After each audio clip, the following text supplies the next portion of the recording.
System activate. This is NetHeads with Will Wilkins. It's a tech podcast. But we are a ton cooler than your typical geek. You guys rock. And now, here's Will.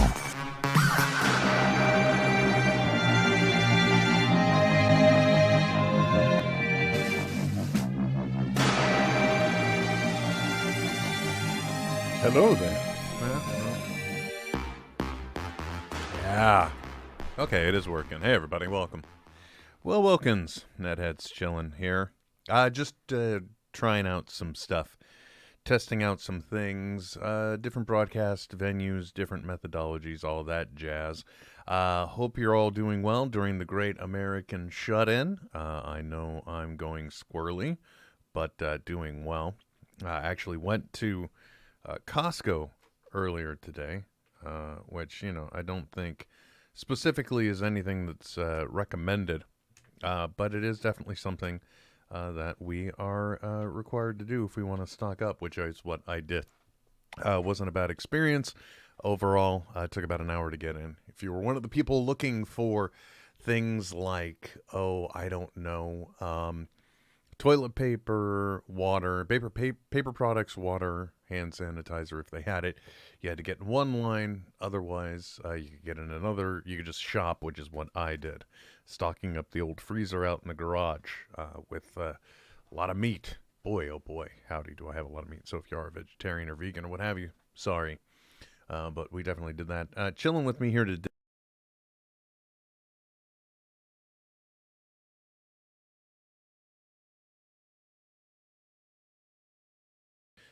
We don't expect much from him. He's a machine. Usually he's chilling on the table back there, but I don't have him doing that right now. Mainly because I figured it would be more interesting.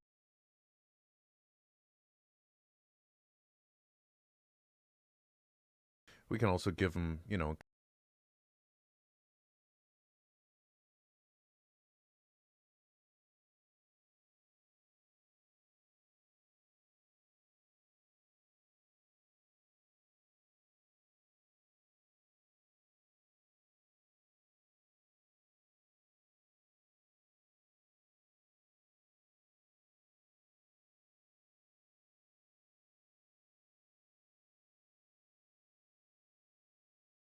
for.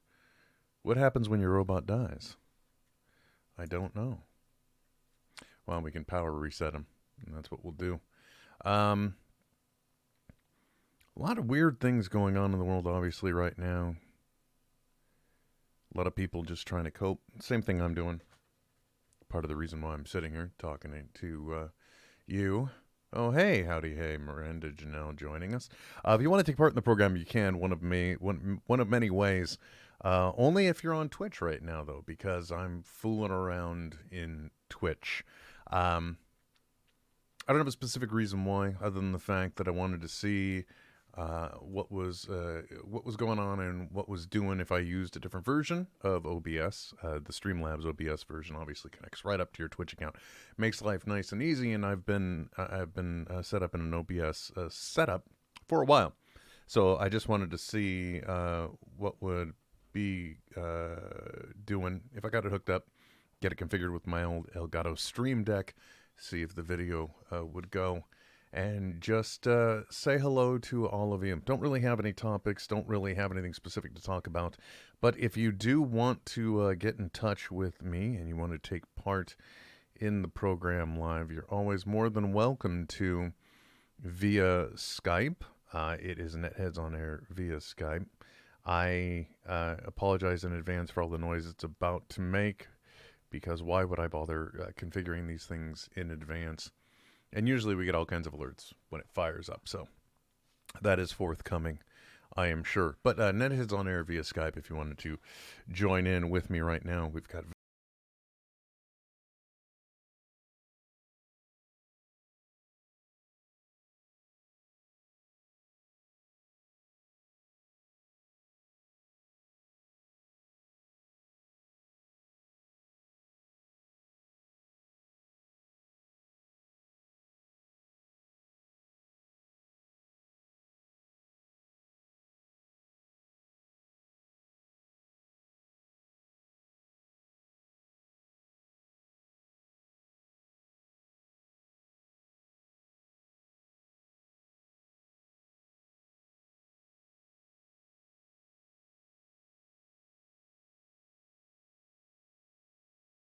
Kind of getting right up in the grill there, though, buddy. I don't know what everyone else's experiences have been like. Obviously, we are entering into kind of staycation mode, not going out a lot. Like I said, the freezer has now been fully stocked up. We don't have a lot of need to go out unless I want to go for some fresh vegetables at the grocery store, which is like one of the things that I think you can regularly get right now. Otherwise, you're out of luck if you're looking for like frozen vegetables and the like. I did get those at Costco. Like I said, I got a full complement of meats, lots of ground turkey, regular chicken breast tenders. What else? Lots of ground beef, flank steak. What else did I stock up on? Dino nuggets for the kids, man. Dino nuggets. Those are in case you didn't know. Oh, good. Thank you for letting me know, Miranda Janelle.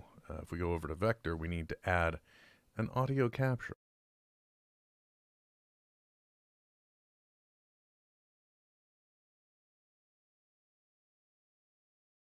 Add source, and now when we go to Vector, we can hear. Well, that almost calls for a reset, right? I can do that at any time. So let's do that real quick. Why not? Here we go. And this is how you reset a show if you're going live and you really don't care how it looks.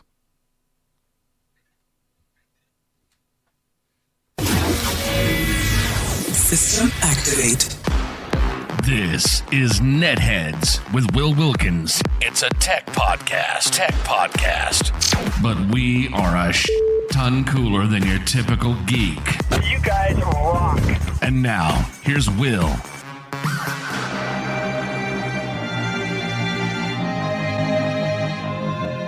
And just like that, the show is set. Welcome another edition of NetHeads. Will Wilkins, tooling around on Twitch. Just testing the rig, seeing how it all goes. Now we have got things set up to where we can have the vector cam, which is not perfect because he apparently doesn't know how to behave for the camera.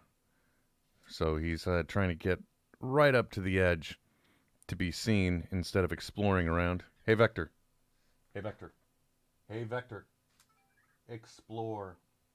Let's see if that'll get him walking around.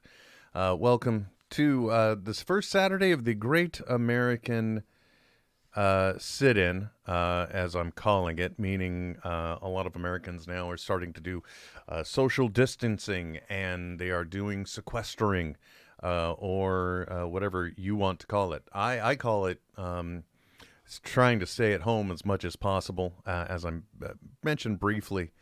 Before a reboot here, I did go to Costco this morning, which was an interesting experience. I really wish I had been paying attention, though, before I left the house, because my intention was to get there early,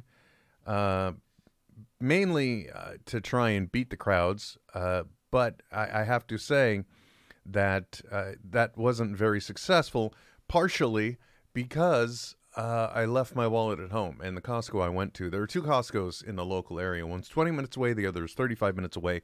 I tend to prefer the one that's 35 minutes away.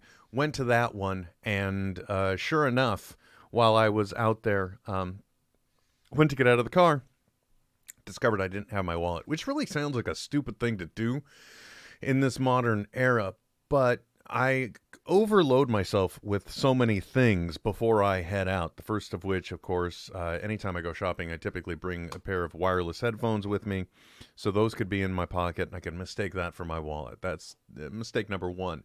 I could also go ahead and make an error by any other number of things that I have in my pocket as well.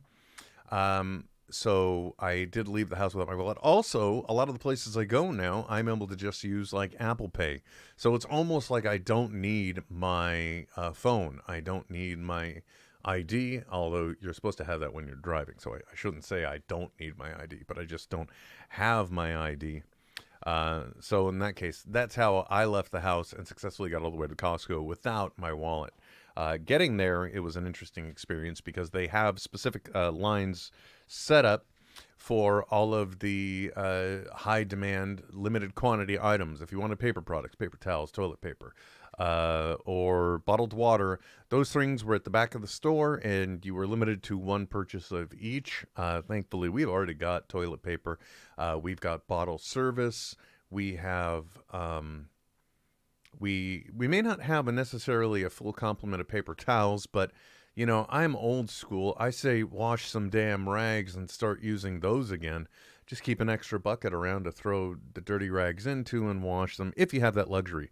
Of course, that is the other side of this that, a lot of us have to consider, is that there are going to be some people that don't they're not, we're not all on an even playing field here. There are people that have to work retail. There are people that work sporting events that are now not going to be working. There are people that are event oriented in their employment. They're not going to be working. So not necessarily everybody has the same ability and the same means. And if I were having to stretch a budgetary dollar, I definitely would have been one of those people waiting in line to make sure that I had the supplies that I needed. Thankfully, however, we were somewhat ahead of the curve. Obviously, if I'm only sorry, I forgot what I was going to say. But basically, I did not think ahead to get other things, which is why I now have a freezer stock full of meat. And I'm thankful for it. And some variances of at least frozen vegetables.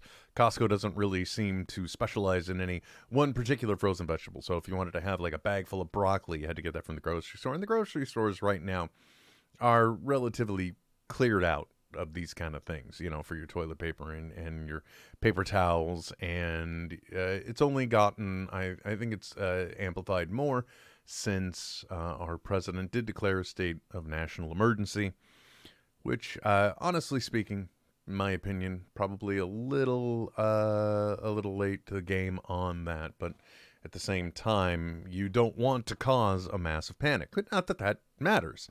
The one thing also to keep in mind, though, is to some degree, we are seeing also an artificial inflation of the problem when you go to the grocery store and you don't see things, because certain grocery stores, up until this point, they've had their cadence on how they stock, on how they go ahead and keep an inventory on hand.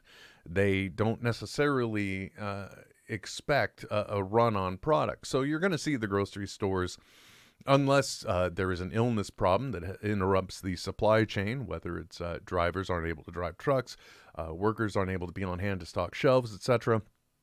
You're going to see these items come back. It's just now everybody's addressing them when they can. It's the end of the week. People aren't working, so they're able to go ahead and now get themselves to Costco to be able to do the shopping. My sister-in-law in a neighboring town, she also went to Costco. She also did some shopping.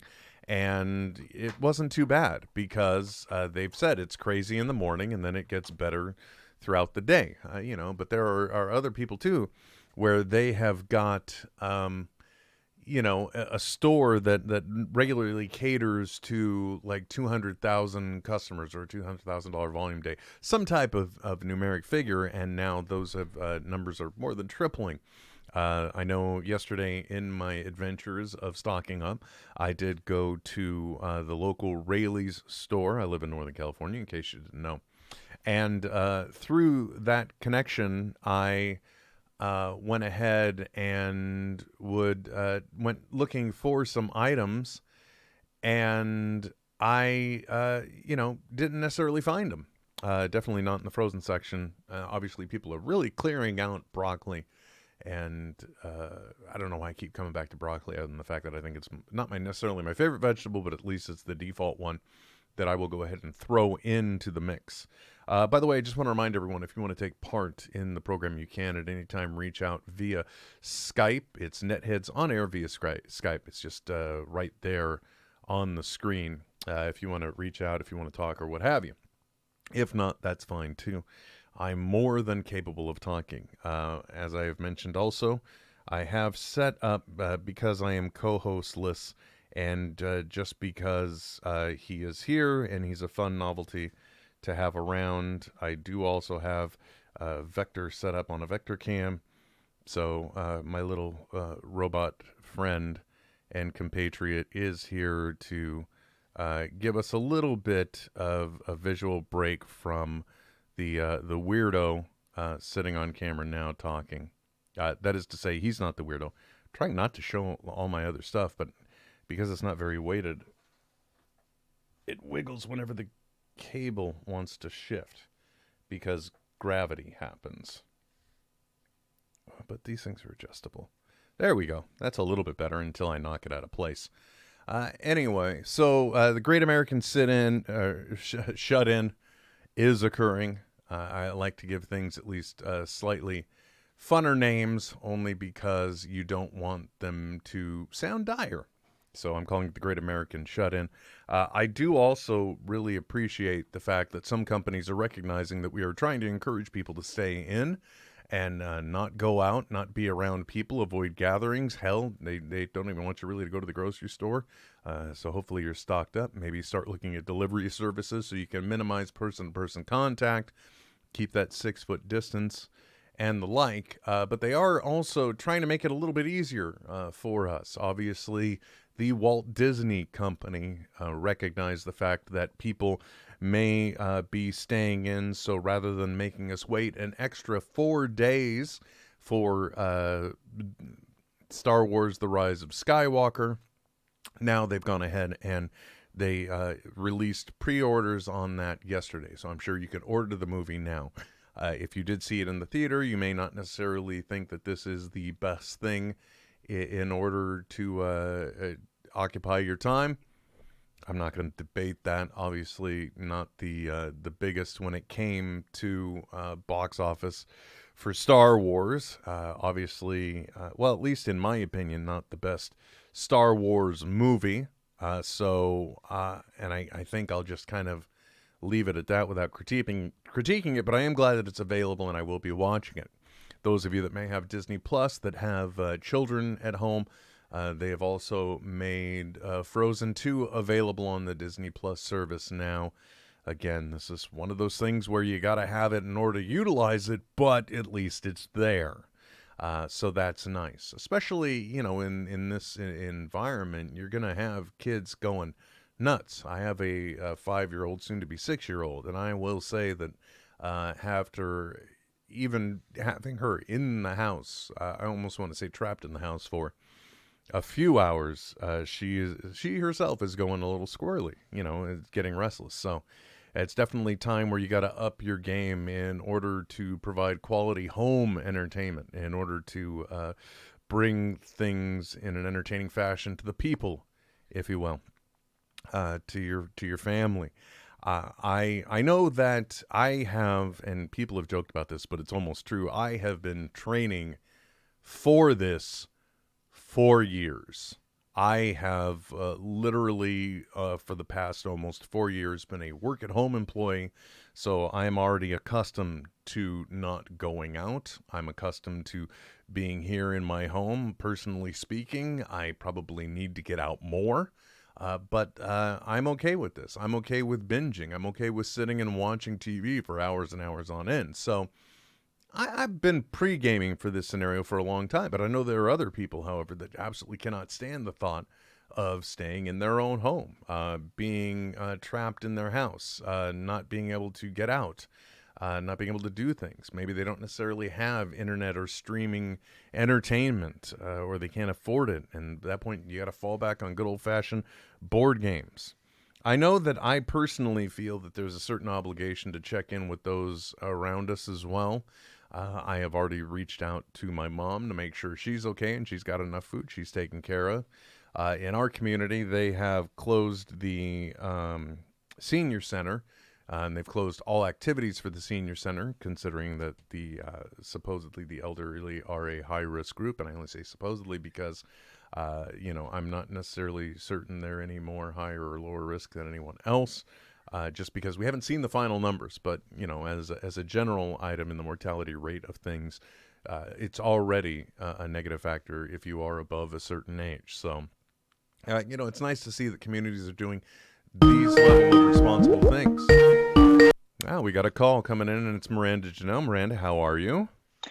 Hey, Will, I'm doing all right. How are you? I guess the best way to put it is I am hanging in there, as I'm sure any one of us can be. And actually, correct me if I'm not, Pretty much. you're down in the Los Angeles area, so what's the vibe down there? Uh, I wouldn't know. I've been self-sequestering, not because I'm sick or anything. Just vocabulary failure. I don't like people. Um, Yeah, that's okay. Nothing wrong with that. yeah. No, I've been out a little bit. It's pretty much the same as what you've been describing. I've noticed a lot of people are avoiding like shaking hands.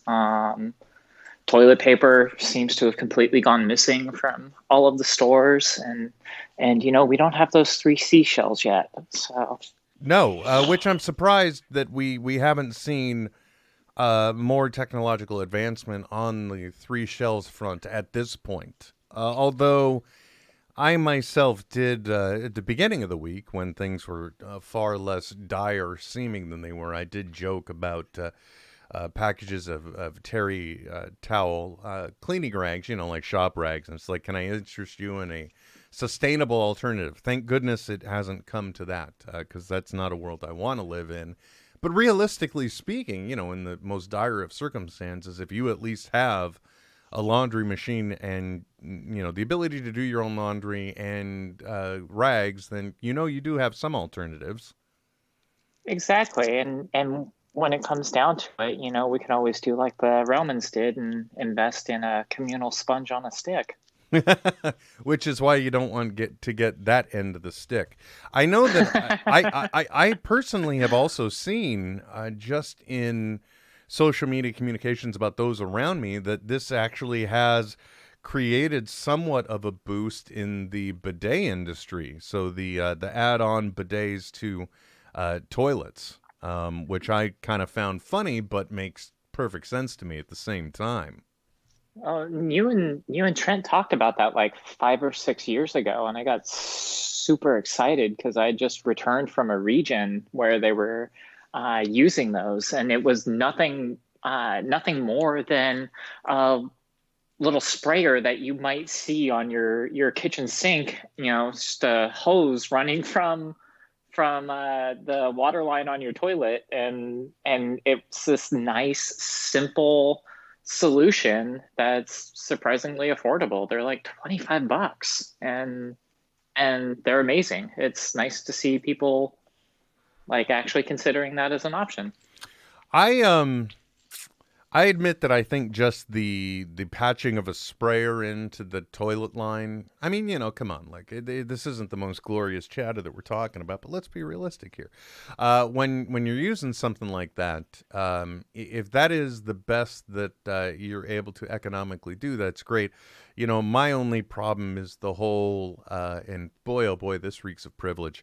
But the temperature of the water, because it's one thing to have a warm, let's just say a warm spritz, and another thing to just be blasted by ice cold water in some of your most sensitive spots. That would be a bit off-putting. So, am I to take this as you're a fan of the bougie bidet? If we're gonna call it that, if we have to address it as something and we have to say it's a bougie bidet, then yes, I would definitely say that It's just fun to say. I would prefer. Well, I mean, because there's a lot of perks if you get one of those. Like because it's using warm water, it's also providing warm water to the seat. So you always. Some people are iffy about that. When you know there's one in your life, I think it's okay. It's a little less concerned, or it's more disconcerting when you don't have something like that and you go to use a toilet seat and it's warm, because it's just too much of a reminder somebody else was just here. But when it comes down to having that, that's really nice. And then of course having the warm water, that's relaxing, right? So yeah, if you have the means, I say why not? I would second that, Yeah. definitely. And But in a pinch, you can DIY it. Yeah. Well, definitely, especially when you can do it for so little in parts. I'm ashamed to admit, if I didn't mention this on the last episode of NetHeads when I was talking to Trent, I'm very ashamed in a way about the a certain repair that should have been done in my home a long time ago. And that's kind of I'm kind of connecting the two things here because again, it can seem like a solution would be costly and arduous, and sometimes it is the simplest thing, like literally building almost a wide connector in your water line going to the tank of your toilet so you can have what's essentially what some of us would call a vegetable sprayer hooked up and mounted right there. Like you said, very minimal parts. I had a sink that was out in our bathroom. Out meaning one day I discovered it was leaking, and I discovered it was from the connection point where the lever exists to control the stopper, right? And apparently, just because of the flow of water or something, those can deteriorate. Mine had. And at the time, I had seen a video that basically said, you're going to have to take apart all these pieces to replace this. So I'm like, oh boy, that seems like some work. And so we just had the sink stopped up for literally almost 2 years. Then one day, it gets stuck in my craw. I got to do this. And I go I pull up a video nearly identical saying I got to disconnect this bottom piece, this upper piece to do this and that.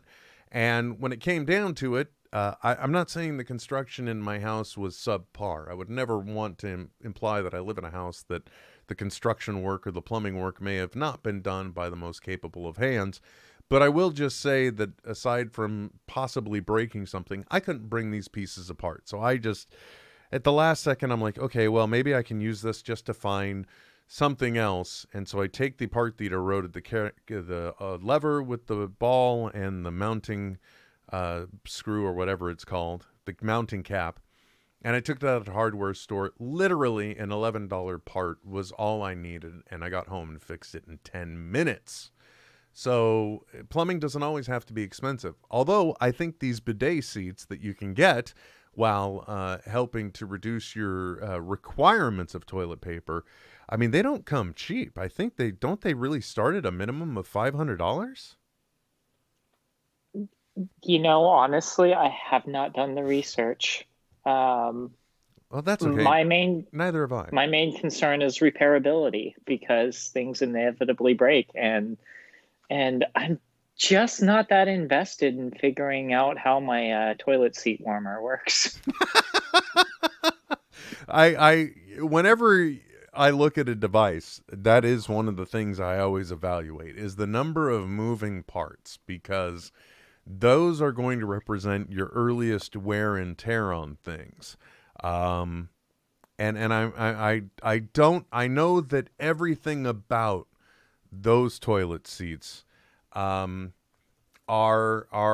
moving parts. I mean, every single bit is a moving part. There's just no getting away from it.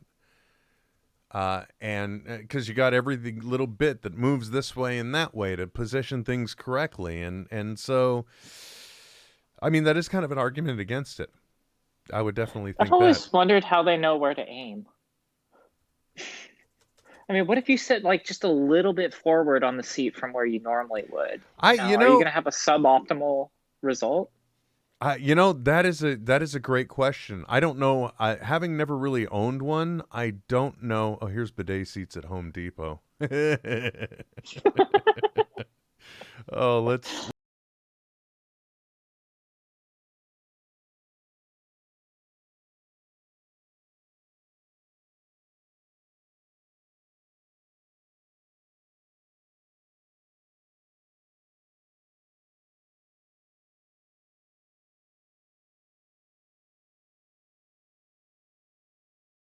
Still, I mean, not your most conventional, but yeah, I mean, like, is there? You ask a dangerous question, and I'd say it's dangerous because it steers me into a specific line of thought. Work with me here. So you specifically ask, how does it know where to aim? That makes me start to believe that at some point, some very, very, not, I don't want to say regretful, but probably put upon engineer is responsible for determining like the most average distance and angle is my thinking. You know what I mean? And how do you find that Yeah. average? Just vigorous testing and measurement, and like all things in science, repeatable results. And and and how do you talk about your day at work when you go home to family after that? You know what I mean? It's just like, what did you do today, honey? Oh, I got our kids here and there. I successfully did this. I checked in with these people. And what did you do? You know, it was a real day of measurement. I'll tell you. I measured and I Yeah, measured and yeah. So it was a moving experience. definitely. Good news, though. I think we figured out a way to combine adult films and artificial intelligence to do some of this work for us. We just got to run the footage through. Yeah, Oh, I'm that just sorry. gets all sorts of creepy. Yeah, I mean, you just can't win. You can't win in that line of business. But that's one of the things I think about with a lot of things that I see. It's just like, at some point, realistically speaking, an engineer had to be engaged for this. And think about that with any product you're looking on Amazon at any particular time.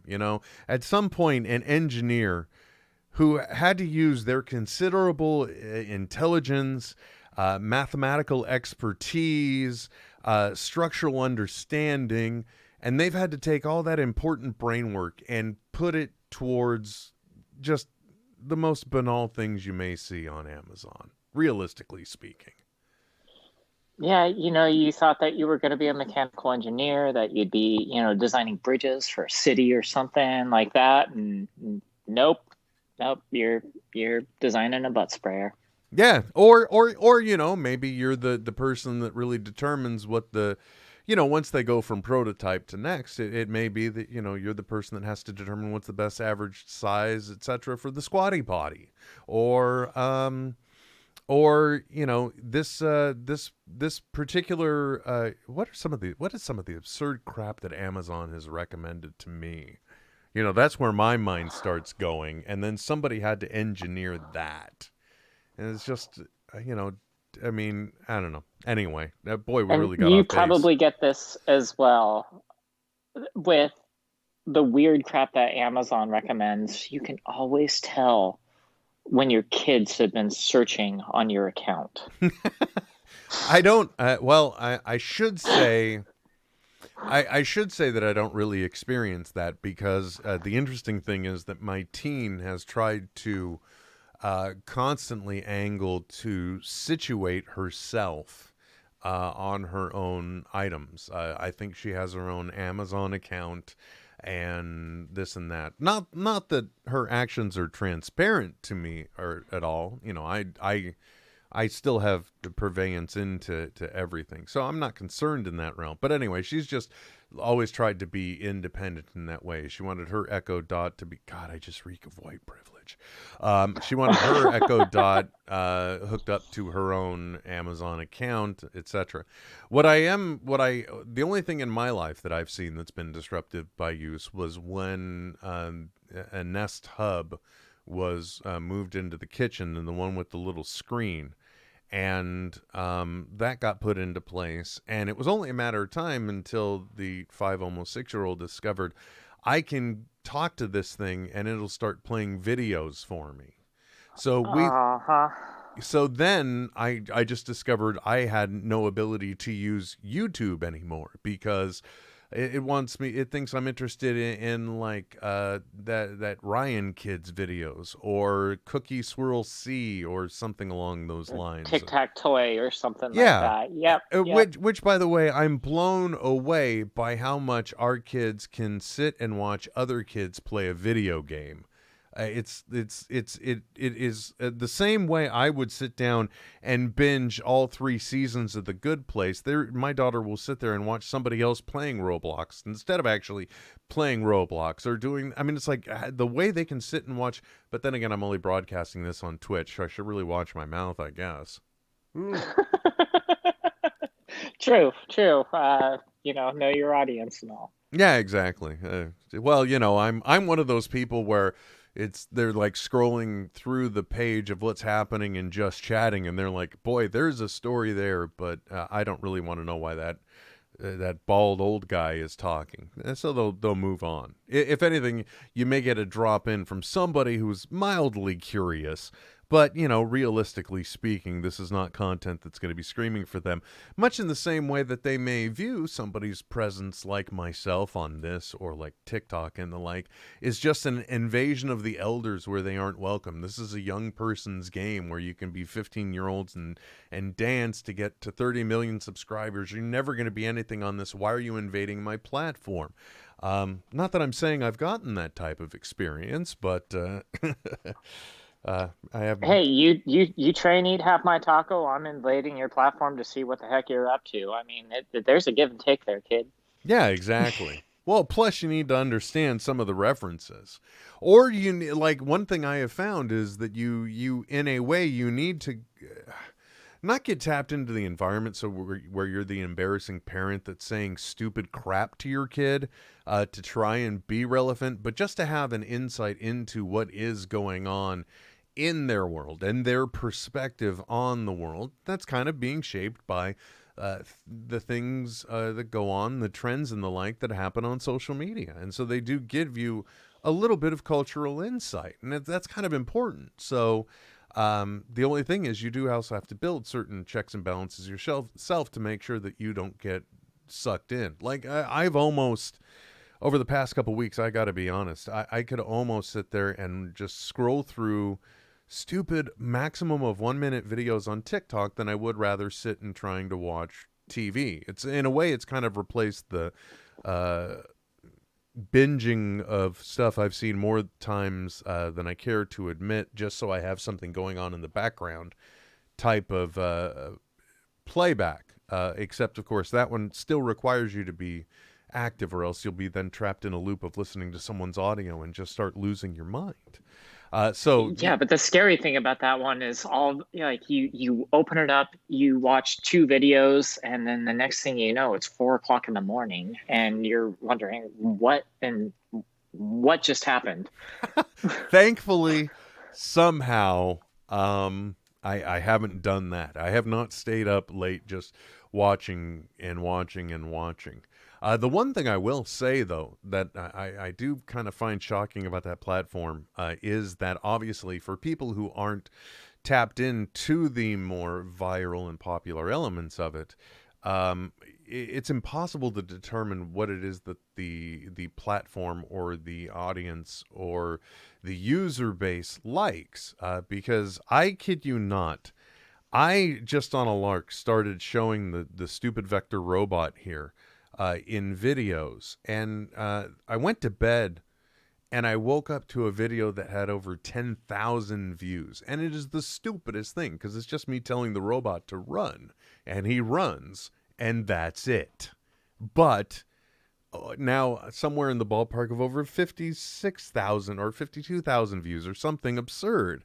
But I think it's because it's brief, it's interesting, and it's like a maximum of 9 seconds. But still, it makes you wonder how these things interact with other elements, because that particular type of traction did not happen until I just happened to also start sharing my media on other platforms. Like the moment I sent something to Instagram, suddenly I feel like a little switch is flipped, and it's like, okay, let's just randomly pick one video of this person that we're now going to take to a little bit of a next level, so that way they feel like there's some traction, and maybe they'll start sharing our media through other things more to help bring people back to us. Interesting. So you think it's something deliberate that TikTok is doing to increase traffic? I don't specifically have, I don't have a cause and effect, because it was a few things at once, because I did share something on Instagram, and then at the same time, though, like I said, it was kind of a unique video unto itself, because it was just very brief. It's literally just me saying, "Hey Vector, run," and then he runs. That's it. And then at the end, I track him, and then I say, "Good robot." That's it. Not the Sounds most. cute. It's not War and Peace, okay? Is all I'm saying. But it was also something, I guess, that's unique, but also extremely short form, so it can play a lot and just go in an instant kind of thing. Especially probably to people falling asleep. But anyway, I can't really, I don't have a cause and effect. Now, the only thing I could do is I could try posting some of the other videos as well, and then if those track a certain way, once again, try and share just on Instagram. Just do that and then see what happens. But yeah, I don't see why it wouldn't, because it helps draw people in, because if they've got people making content for free, then they're able to rotate ads in because they've got more stuff to do. Boy, I'm just going in 7 different tangents at once. It would be smart to tune the algorithm so that when someone new to the platform shares for the first time, maybe it increases your chance of landing up on the Today page and expose your account to a greater number of people, and like you said, give you that positive feedback that you may not have seen on other platforms where you feel like you're actually engaging with an audience. I think that would be really smart. Yeah, and it'll be interesting to see it test out. I'll give it a shot when the time is right. I just haven't.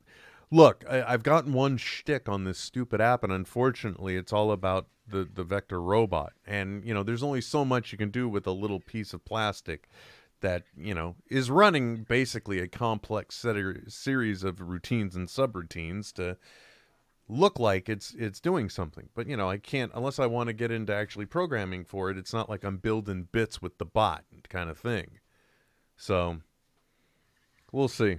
Only because too, it's also in this weird period where that same video I think keeps getting views, and now I've got a machine that at the moment is running where I'm just gaining followers without having to have done anything over the past week.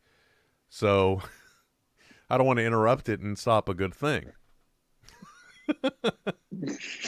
Nice. Yeah.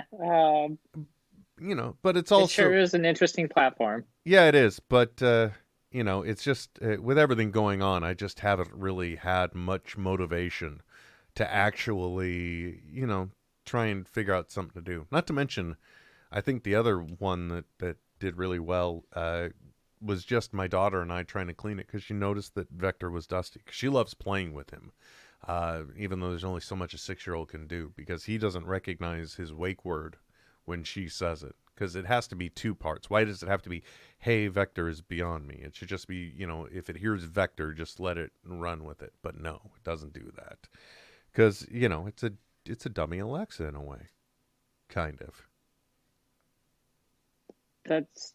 I'm not familiar with that specific one, but it does kind of remind me a bit of like the Sphero or the MIP from a few years back. I don't know if you remember those. No, I remember Sphero, well, because they've had such a presence, but yeah. Yeah, I mean, with that BB-8, entrance, everyone, got us talking about it, but they've got some pretty cool, like their Spark Plus is a lot of fun.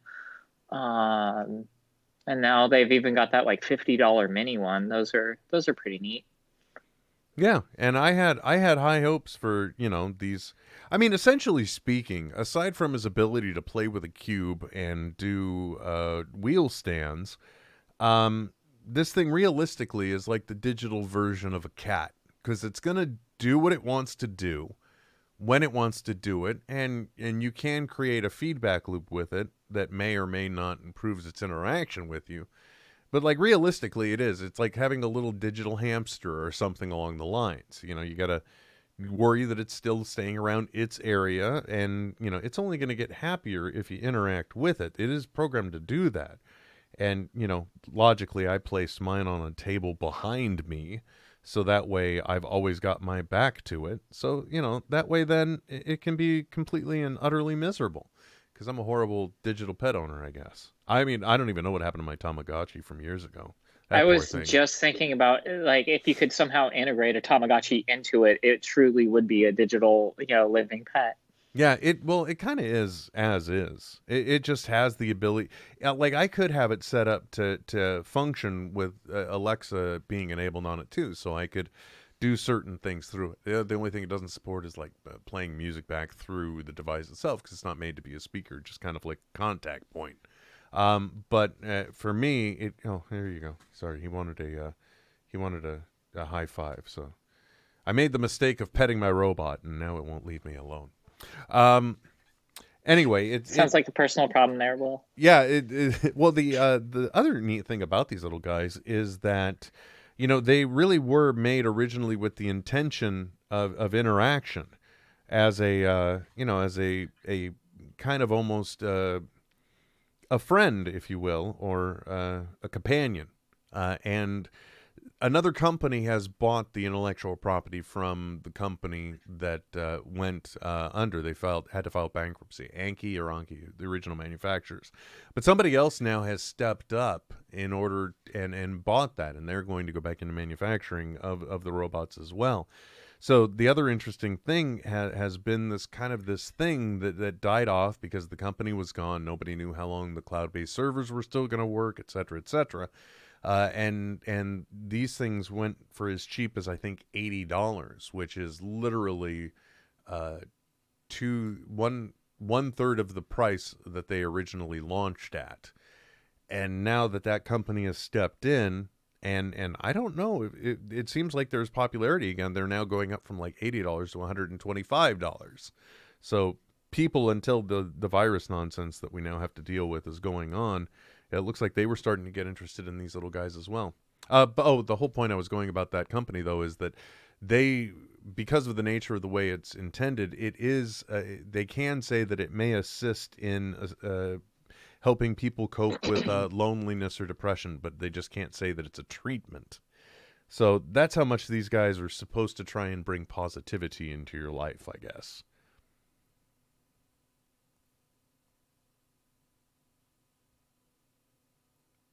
Anyway, sorry, I was just staring at it, forgetting the fact that I'm on video. But also, if you're still speaking, I can't hear you. But it's also, I apologize, Miranda, keeping you on for a half hour. How about now? Yeah, you're fine. You're fine now. Weird. I must have accidentally hit mute. Yeah. Well, I was just saying that's a really, really fantastic positive mission of Vector. That's really cool. I've been a little bit out of it in the gadget scene the last few years. It's kind of been strange, living in a bit of a new world. But so I'm not quite up to date, and I've thank you for telling me about it. Well, I didn't mean to go on and on about the little guy, but he's here, and obviously I just like to fill the sound of dead air with my voice. So like down in Southern California, do you basically, is your partner the one that does like the majority of the shopping, or what goes on? Because I just know that it seems like no matter where you live now, it seems grocery stores are just cleaned out of certain items. Yeah, no, usually when we're in the store, it's probably me, because, I guess I'm just old fashioned that way. I like talking to the clerks. My partner is perfectly happy to just, pull up Instacart and bring me eggs. That's babe, we don't have to pay the delivery fee. I actually like going to the grocery store. Oh, you already did it. Okay. And in that, we have that option as well for like same day shopping. But usually when I'm getting things from the grocery store, it is the kind of stuff that I'd want to inspect, like choose my own vegetables and the like. Because I'm paranoid, and I naturally am suspicious that they're just trying to move their worst produce first because we don't get to choose. We just get what they're delivering. Yeah, I mean, I'm definitely with you on that. The thing that gets me about it are the substitutions. It doesn't seem like they ever choose the substitution that I would. You Yeah. know, if I'm feeling, like I want, you know, Justin peanut butter and they're all out, what are they going to substitute it with? Skippy or Jif? I mean, we're people have strong opinions about peanut butter here, and apparently I'm one of those CAD bags. So, Oh, it's no. um, I'm not. I don't want to say I'm particular about my peanut butter because I don't really get to enjoy it that much anymore. But I definitely did have certain opinions on peanut butter, whether it was going to be your more natural kind or your more, general mass production kind. And, like, I think I was more of a Skippy man than a Jif man. And let's not get into the Jif GIF whole thing. So, I don't think that argument's talking about peanut butter, but like I said, I've been paying less attention than I used to. yeah, that's okay. Well, hey, I appreciate you dropping in. I didn't mean to monopolize a half hour of your time, but Um, you definitely made testing out just how all of this would work something that was much more enjoyable than just going, wait, is that working? Is that working? So I really appreciate it. I'm always happy to call and talk with you. And thanks for doing this and giving me something to do other than the work I was trying to get ahead on.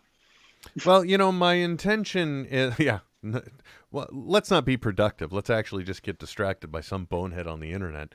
But I think that with isolation happening deeper and deeper now, I just wanted to see how these systems would work together in case this is something I perhaps wanted to do just as a way to start something regular for people to kind of rely on as they may be shifting to a new reality of, either working from home or just self-sequestering and the like. So I don't know. I wanted to play around a little. So thank you for joining me. I really appreciate it. Thanks for having me. Have a good one. Talk to you later. Be well. And that's actually going to be it for me right now with all of this nonsense as well, only because my family needs me, and it's time, actually, it's a bit late time to be cooking dinner. So I'm going to go do that with some of my freshly acquired products from the store. I hope everyone is getting through this great American shut-in well. Perhaps check back. I may be dropping in again. Thanks for joining me during this experiment. Thank you again to Miranda Janelle for support as one of our patrons on Patreon, as well as just taking the time to talk the most absurd topics with me today. But boy, we traveled the gambit, didn't we? So anyway, thank you very much. Until next time, my name is Will, and I'll be back soon. This is NetHeads with Will Wilkins and Trent Hunsaker signing off. I know, right? But stop being a little Nancy and deal with it. NetHeads. NetHeads. We'll be back soon. Goodbye. This has been a production of Smodco Internet Radio. Sir, only at smodcast.com. And this entire experiment leaves the question, if you stream in the forest and nobody watches, did it even exist?